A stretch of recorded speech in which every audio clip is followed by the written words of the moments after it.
தமிழக மக்கள் அனைவருக்கும் வணக்கம். மாநில பற்றி மீண்டும் மீண்டும் தெரிந்து கூட நம்ம சேனல் மறக்காமல் தயவுசெய்து சப்ஸ்கிரைப்.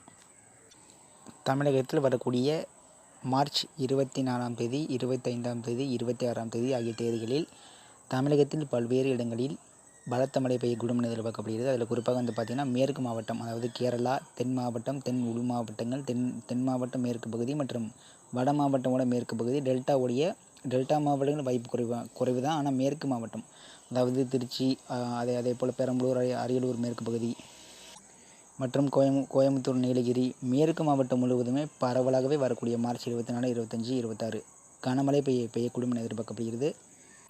இதனால் பொதுமக்கள் யாரும் வீட்டை விட்டு வெளியே வர வேண்டாம். குறிப்பாக இடி மின்னல் தாக்கம் அதிகமாக இருக்கும் என்பதனால் எச்சரிக்கையாக இருக்குமோ. ஸோ மேலும் தெரிந்து கூட நம்ம சேனல் மறக்காமல் தயவு சப்ஸ்கிரைப் பண்ணுவோம். நன்றி.